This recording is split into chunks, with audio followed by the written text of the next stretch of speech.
Hey everyone, welcome back to OTDL podcast. This is Danielle and I'm here with Lucky. Today we have a guest named Madeline.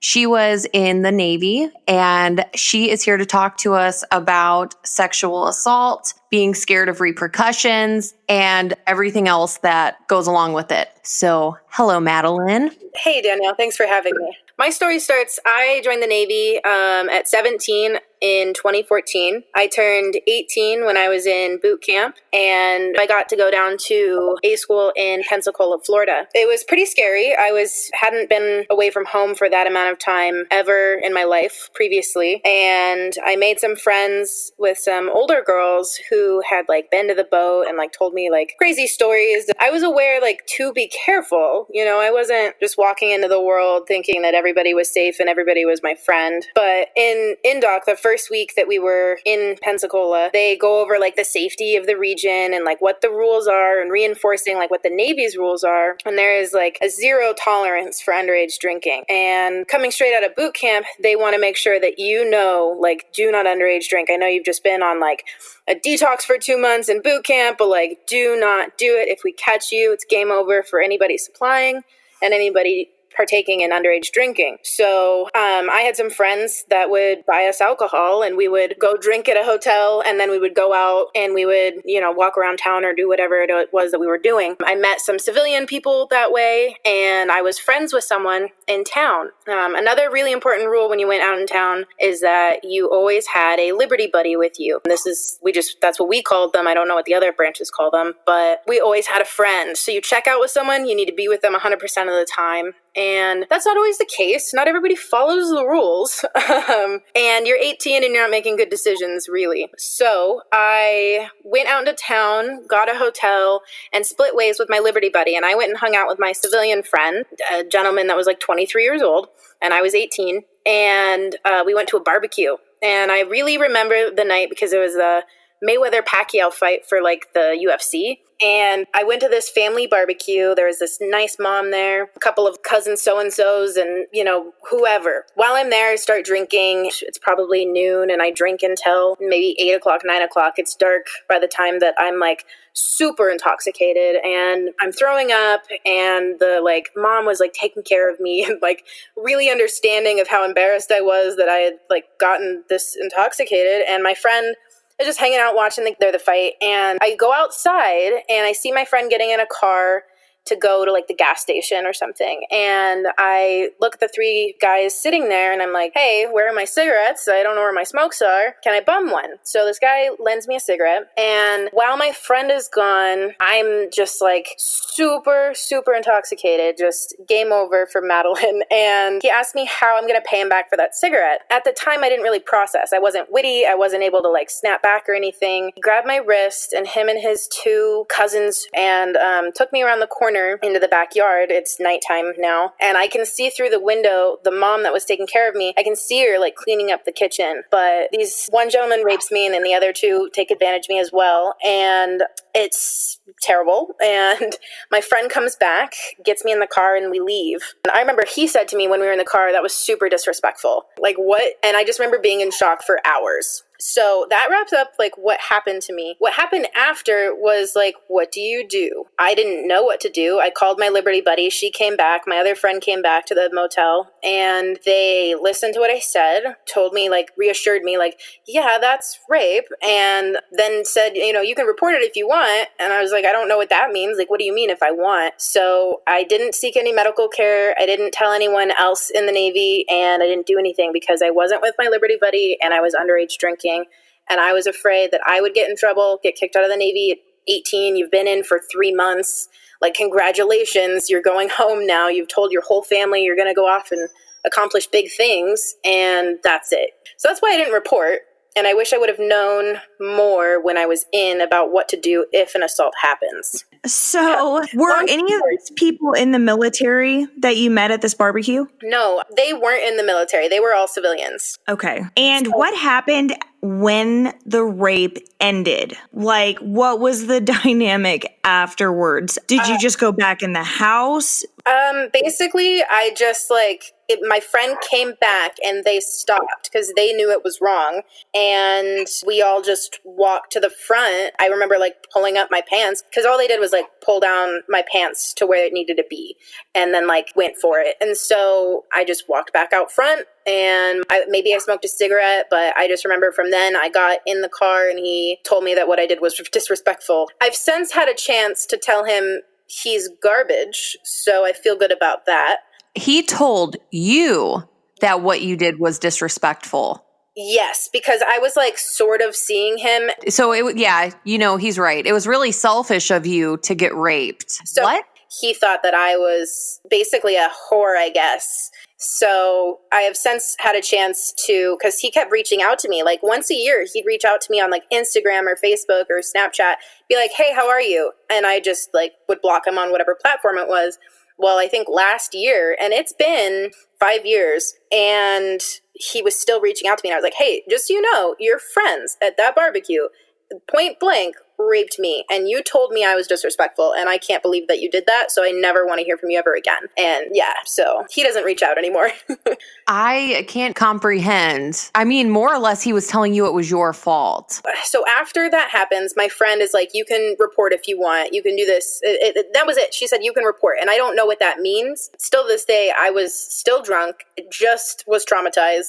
No good decision making was coming from that moment other than, wow, I don't want to get in trouble. So from there, I just kind of skated under the radar for a while. I found a really safe boyfriend and honestly was just with him because he was safe and I knew that. And so I didn't make any bad decisions for about 9 months. And then I got super depressed and my anxiety was really high. So I'm just this depressed, anxious, underage person who's still drinking too much and not getting any help. So eventually I'm in Whidbey Island and we're about to go on deployment. We go on the boat for 14 days. It's the only time I ever went on the boat. It's a month before we go on deployment and I freak out and I'm like, you guys, I cannot go. And at this point I live in the barracks. My room is just trashed. My closet's piled high with clothes. I'm a mess. I'm showing up to work still sweating liquor. Someone should have seen that I wasn't okay, but nobody did. And it's okay because I ended up, calling and hanging up and calling and hanging up and then eventually getting on the phone with the mental health clinic. And I was like, you don't understand. I'm not okay. And I need to see someone immediately. I need help right now. I was very suicidal at the time. And this is probably, I think it's a year and a half after I was assaulted and still have never dealt with it. Told very many people. I go to mental health and I lie that I don't drink because I don't want to get in trouble, which turns out mental health won't get you in trouble for that. They'll actually get you help for it. So that's helpful to know. I ended up seeing this commander psychiatrist and he was kind of intimidating. He asked all the regular psychiatric questions and then I start seeing him weekly, and after meeting with him for 30 minutes, he puts me on med hold and tells me I'm not going on deployment. I'm not going to be with my squadron, which is what I wanted and what I expected, but also something I was terrified of because you go back to your squadron for a period of time before they leave and everybody assumed I was pregnant and that I got pregnant to get out of deployment. And you don't want to just tell them no, I just want to kill myself. So what are you supposed to do? So I get put on med hold and transferred to a different place where they stick broken people to clean and take out trash and stare at the wall. And after a week of being there, I ended up getting a super great mentor, an awesome guy. I still chat with him sometimes, but he was able to get me a job working in admin because all I wanted to do was to be productive. And thus far, I went to A school, didn't really do great, don't understand how tools work or how electricity works. Went to C school, realized that I was afraid of the jets, and then went to my squadron and then really realized I was afraid. So I'm afraid of the jets. I'm an anxious, depressed mess. I've been traumatized and I can't deal with it properly on my own. I am an alcoholic at that point in my life at 18 and a half, 19. So I got a job and it was great. And I ended up working for a year there. I was able to get on a couple different medications. I did have 2 incidences where I was still drinking even though I was getting help, and I kind of had a freak out where I almost got hospitalized, and that was super scary. Really thankful for all of my friends that like put up with me during that time, because it's self-sabotaging and you know that you're making bad decisions, but you do them anyways. And I told my psychiatrist about my assault, but I said that I wasn't ready to deal with it and that maybe I just didn't want to talk about it with them. So they knew that it happened. They knew that it happened while I was in A school,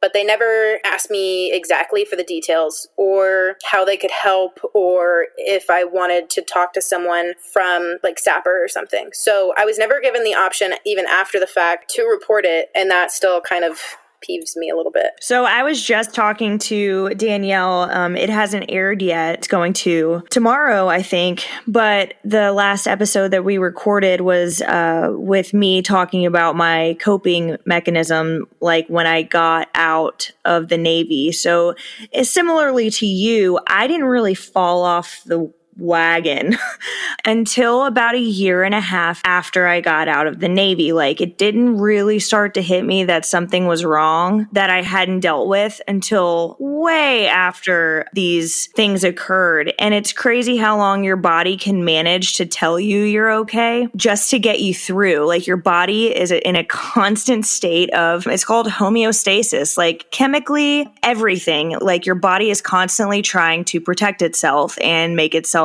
healthy. So, I think in a lot of ways that's a great thing, but I mean, it really hit me out of nowhere. And it's really sad that, you were so young. I mean, when I went through my really, really alcoholic, binging, drug phase, I was 25 years old at the time. So I had become a little bit of an adult, and I just can't imagine being as young as you were and having to deal with that. And also having the stress of not being able in your head to get help because you thought that the repercussions of being underage drinking would somehow sabotage your path to health. And that's really sad. I'm really sorry to hear that. That's definitely something that should be brought up as, something that is not a repercussion, if something happened to you while you were drinking underage. We serve our country at 18 years old. To assume that we are not going to meet people and think that we are adult enough to drink is ludicrous. It's absolutely ludicrous. I don't understand the age limitation of, drinking, you not being able to drink until you're 21, but you can absolutely go stand on a tank or manage millions of dollars of equipment, of aircraft equipment, and stand on the same flight deck as a jet and deal with all of that at age 18. It blows my mind. No, and I mean, the age gap of the people that you're working with, you're working with people from 18 and closely working with them to like 35, 40. I had close friends that I hung out with that were like 35, 40 at 18. You're not at the same place emotionally in your like mental growth. So. And what does that say about them? Honestly. And now I'm 23 now, and I see 17-year-olds and I think, wow, I used to hang out with people my age, and that's not okay. That's not something that I would do on purpose unless I'm in a mentor position specifically, like maybe a volunteer. Right. And I have a friend right now. I'm 30, and I have a friend who just turned 22. She works at my work, and it is exactly that. It is like a mentor kind of, like, I think of her as like a very much younger sister. I would die if anything happened to her, but I'm not asking her to come out and drink with me on the weekends. There's a very distinct line that is between people of that age bracket, like that big of an age difference. And I was able to grow up in the Navy and outside the Navy, so I understand that line. And also, I'm way too mature to have conversations with people at that age who don't have that real life experience. I have no business hanging out with them. They're still learning who they are. I already know who I am. I already, I need somebody who's on the same page as me to actually get a fulfilling relationship out of that. And the people that are in the military who spent from 18, it's like Never Neverland. We go there and we just stop, evolving. Honestly, he was a second class when I met him, and you guys have talked about it before, but when you check in and they're like, oh, watch out for this person, they're kind of creepy. Well, that was him, and he was probably in his 30s, had a wife, couple of kids, and from the time I checked into that command until I got out of the Navy, he was always right there trying to hit on me or say something suggestive, and they play it off like it's a joke, but it's definitely just sexual harassment. And we were on the boat for that 14 days. Only went for 14 days. So much happened. And he just we were packing everything up, and I think he said something to the effect of wanting to take a shower with me or wanting to watch me take a shower, and I was so I just walked away. That guy followed me for a long time, and he was stuck in that mentality. He eventually made first class, and he eventually got torn down by his brother, which was great. And I told that guy, I was like, if you weren't in the military, you would be nothing to me. You would mean nothing absolutely at all. You have one skill, and it's to follow orders. I do not appreciate you talking to me. And he never talked to me again. It was great. And that is exactly the type of response we should be giving to people who make us feel uncomfortable and say the things. I was just talking to my boyfriend the other night, and he was coming from the standpoint of, it needs to be more normalized to just say, hey, that makes me uncomfortable. No, that's not okay. That's inappropriate. And I understand the logic, but as women, it's ingrained in us to be nurturing and to make situations comfortable. It's how you raise babies. Essentially, we have that in our heads just as much as they have it in their heads to mate. It's in their genetics to find a mate. So to kind of look at it from that perspective is interesting. So it's just really funny that you brought that up and you were able to say it finally, which is huge because not many women feel comfortable enough to say, hey, that's not okay. That makes me uncomfortable. Why do you think that's funny? And there does need to be a shift in normalizing that kind of approach, because at least if you say that and they don't understand and they don't get the picture, then that's more ammunition that you have when bringing it up in a court proceeding, or, when you're telling your sapper what happened. If you vocalize that you're uncomfortable, even though saying, no, I don't know, is still you saying no, the only yes is yes, right? But women have come up with 1,000 different ways to say no. And I think that's why it's so kind of gray to men. And they've gotten away with moving forward with girls saying, oh, I don't know, or not saying anything. That's how they were able to move forward.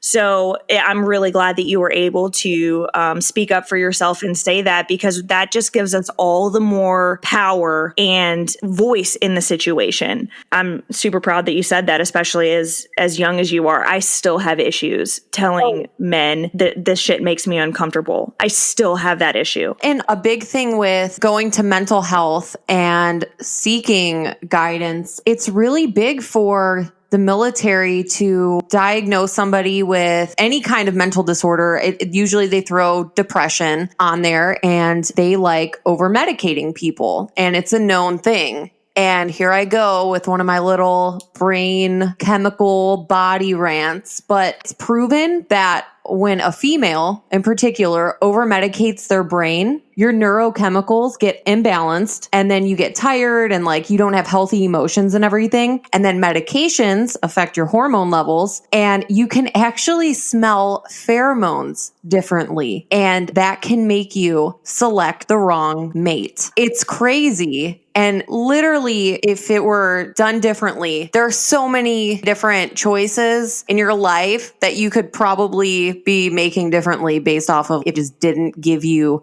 medication and found another option for you. Honestly. Okay. So the first medication that they put me on, I started in December, January timeframe, and it didn't work. They tell you that sometimes it takes 6 weeks for an antidepressant to start working, but also it could just make you more suicidal.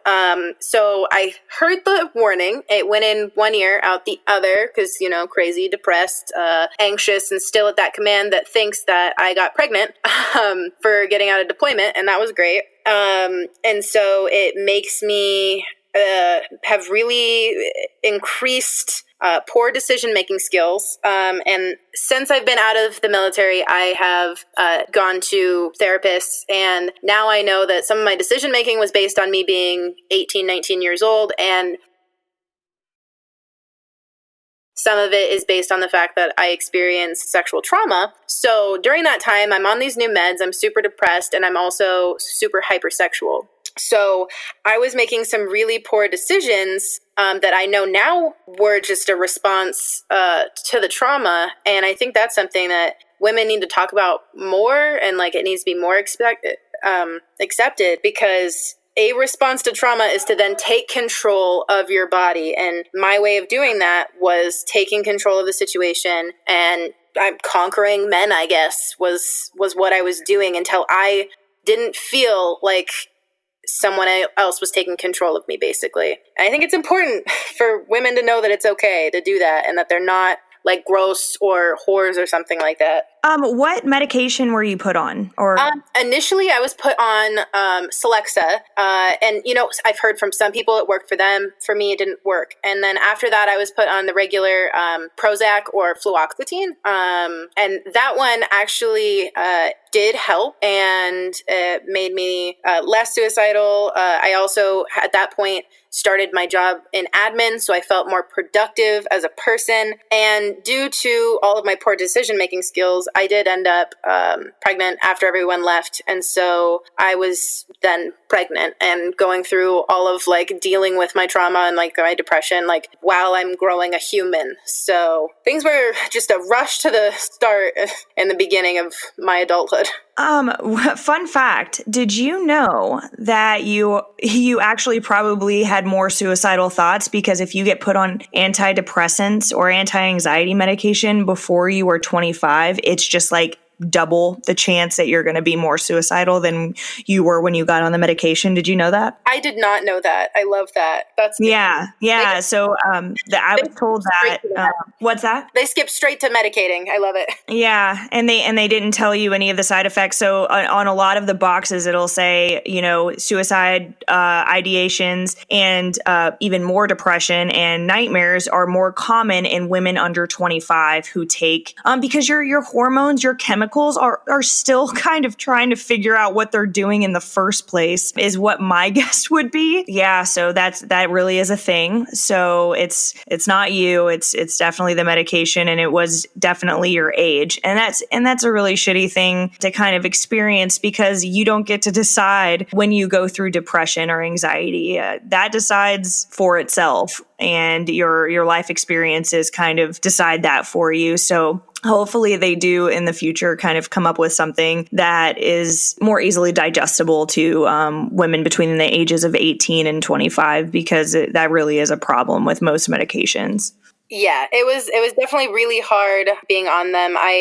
They had me on the medication, and then I was seeing the psychiatrist and the therapist and going to a group therapy once a week for about 5 months, because they were like, we need to see you almost all the time to make sure that you're fine and haven't, committed suicide, basically. So one of the coping mechanisms that we're taught, which is helpful, you struggle with things your whole life, and this one's always really important to think about. They had us doing like grounding exercises and explained meditation exercises, and explaining that somebody who has these thoughts have like a whole bunch of pathways in their brain and like literal walking paths. And the one that you take most frequently is the easiest to travel. And so for someone that's like suicidal or experiencing those kinds of thoughts, that's the easiest path to go on if something doesn't go your way that day, or if you're just feeling that way, it's the easiest one. So grounding exercises were one of the good things that they taught me during my time in therapy, but I didn't really breach my trauma stuff with those therapists because I just didn't feel... My psychiatrist always wore his uniform, and he used to be a pilot. And so I was like, you are in the Navy. My therapist, she eventually got out of the Navy, and she dyed parts of her hair pink, and I liked her very much, but I still just, everything she wrote went right to the commander. So it was a different time. It was weird. I didn't super enjoy it. It's funny that you brought up the grounding techniques, because I think the reason that I was able to kind of withstand my feelings for so long and keep them at bay once I got out was because I went to massage therapy school. And it was in California, so it was a very spiritually based school and program. And we had to start each class out with an Om salutation. And at first I was like, this is the silliest bullshit I have ever experienced. Like, what have I gotten myself into? Like, I just want to learn about neuromuscular therapy and deep tissue. And, I don't understand any of this. And then we also had to take a class called Tai Chi, which is a type of movement. It's very slow and it forces you to get out of your head. Same with yoga. When you're holding poses, you can't really be in your head and also be in the pose. So I learned I was basically going to therapy without being in therapy. I was tricked, and it was seriously super helpful for me. But that wasn't something that was a method that I could use if I wasn't being guided through it or if it wasn't forced out of me. Like, I still to this day cannot take yoga like on my own free will. So when I was going through that school, I was like, okay, like my mind is feeling better. Like I'm starting to not slouch and I'm aware of my body and what's going on. And I think that's what kept me going for so long. But at the same time, you have to find something that you actually find joy in, that you're not just doing because you have to, because sure, it could help. Therapy could help if you're forced to go or if it's the only option available. But there are alternative therapies out there that you don't have to force yourself into. If you like riding horses or if you always wanted to learn how to scuba dive, there are so many different programs that are available to us that you can take and it not feel like such a drain on you. You're not really feeling connected to that type of therapy. So have you tried anything that you are able to do that you kind of do of your own free will that helps with, when you kind of get in your dark spots in your head? Yeah, so I've got a couple. I've got my dog. I got her as a puppy when I was in Whidbey Island, and basically she's just been with me by my side like through my first pregnancy, and to this day, like we do just about everything together. Recently, we've been doing a lot of hiking because I'm in Montana and the weather's really good, so we've been doing a lot of hiking. I took her backpacking a few weekends ago, and we hiked up the mountain and stayed the night. She's got little shoes and she can carry up to 10 pounds in her backpack now. So I do that, and I just got another dog we're going to do dog sports with, so agility and dock diving. So me and the family, that's what we go do. We go physically active. It helps me get unclenched because, I find my shoulders rising towards my ears and my neck stiff. But when I'm active physically, it helps me be more connected to the people around me. So I just want to touch, I went to school for health and exercise science, and there is a book that I thought my teacher at first was like kind of telling us to read this because, like she personally made it part of our curriculum, and it's called Spark. And I actually have 3 copies of it because I love this book so much. And it's written by this doctor. I don't know if his last name's Ratney or Ratney, whatever, but he touches on different subjects of why it's important to have exercise and how it affects the function of your brain. And it talks about, there's a section on kids in school having better memories when they have exercise before they have like a very difficult class, or there's a section on depression, and it talks about how your brain chemicals and the good feelings that your body produces, how those stick with you more, and how your levels of depression significantly get lower just from exercise, no medication included. And I think that's really important. And that to me is something that should be pushed so much more, because if you have all these chemicals in your body, what are you really feeling when you have all of these medications in you versus like being able to go outdoors or, spend time with like your family or friends or whatever makes you feel good? You're finally, without all those medications in you, you're able to actually feel and experience everything. You're not being blocked and inhibited by medication. Yeah, and that's definitely one of the cons with the medication too, is because yes, it does dull out the hard parts, right? That's what it's made for, but it also dulls out everything else. It is a blanket dulling machine. And that's great when you have a really low low. And usually people get on medication when they're so low that they don't remember how good it was to be happy. And when they're put on the medication, they get brought to this like kind of level playing field, but there's also no real room to go up in feeling because it's just making you level. I can't say anything bad about medication because that stuff did wonders for me when I needed it. But I knew that once I got to a place when I could recognize that my life was in order, that I needed to get off of it because I knew I wasn't experiencing the good stuff the way that my body should be experiencing those things. Like I wanted to feel true happiness, and I couldn't do that unless I was off the medication. So I could kind of gauge where I was mentally by seeing what was around me. Even if I couldn't really feel it, I would be like, okay, work's going really well. My relationships with my friends and with my significant other are flourishing. So maybe it's time, maybe I can kind of wean off this medication. And then when I did, it's like, wow, everything's amazing. This is great. You do have to be aware when you get off medication that, there can be a little bit of a stumbling point. And also you have to be aware that when the lows come, they're really going to come. But you have to have established a really, really good process for dealing with those as opposed to reaching for the pill bottle again. Yeah, no, I think I've worked on and off with different therapists for the last 5 years. And I'm finally in a period where I'm not seeing a therapist, and I think about all the skills that each different therapist has brought me. I'm to a point where I can be a good mom and a good wife and dog owner and do all the things that I want to do without being a zombie, basically. Man, you're awesome. Seriously, thank you so much for coming on here and talking about this stuff, especially with when you came on this podcast, you kind of had to be okay with the fact that you needed to talk about what happened to you, which can be hard, and also talking about, the things that you could have avoided, which is drinking underage or the depression that you had that led you to kind of the hypersexual thing that you went through, which I'm sure had a lot to do with depression and self-worth issues. And that takes a lot, and it's super important that you're getting your word out and you were able to come out on this podcast with us. It really means a lot to us, and I'm glad you were able to get it out. Is there anything else that you kind of wanted to add or talk about before we start wrapping up? I just think it's important that anybody that's in right now, they know that if you are breaking any rules or laws, that you can still report it and repercussions won't come to you because of those rules that you were breaking. I would not have gotten in trouble for underage drinking. I would not have gotten in trouble for not being with my Liberty buddy. Things I've learned now, you can report to the civilian police that you've been assaulted.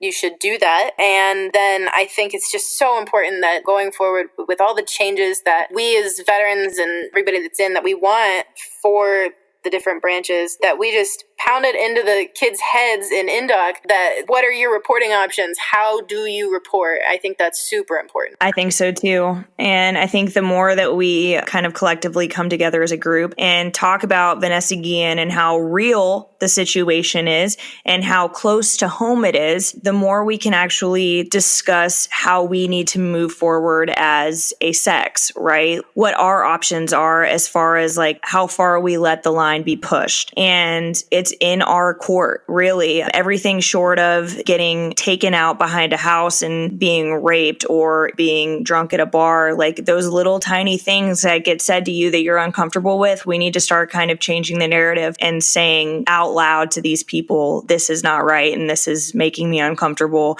And I think once we start getting used to saying those things, it's just like public speaking. You're scared to death of talking and having your voice be heard. And the sooner we start doing it, the sooner it becomes a reflex. I really hope that somebody who's listening can take your story and maybe find some comfort in their own story, or maybe that they learned something from this, that maybe there are people that are listening to this that underage drank and had something happen to them and they're scared, and now they know that there are other options and avenues for reporting, and it doesn't even have to involve the Navy. It could be a police report, and they can hold on to your rape kit for 5 years so that you can determine whether or not you want to report or when. And, I think this is just all very, very important. And I'm glad that you came on and were able to talk with us. Also, we've been getting so many messages from people about their stories, but there are a lot of men who have had these things happen to them. But at the end of the day, if you want to have fucking 5 shots of tequila, you want to do that, you should be able to drink everything you want to drink and get as drunk as you want without having to worry about somebody being a piece of shit and taking advantage of you. At the end of the day, that's what it boils down to. You shouldn't have to tiptoe around things because somebody doesn't have fucking self-control, because they didn't teach, hey, Jimmy, don't fucking grab her ass when she doesn't want you to. Keep your hands to yourself. So it's something that I think people need to also realize, like, don't not do what you enjoy because somebody else can't keep their hands to themselves or whatever, but, and report them. They deserve to get in trouble. Like, fuck them. Literally. There shouldn't be shame around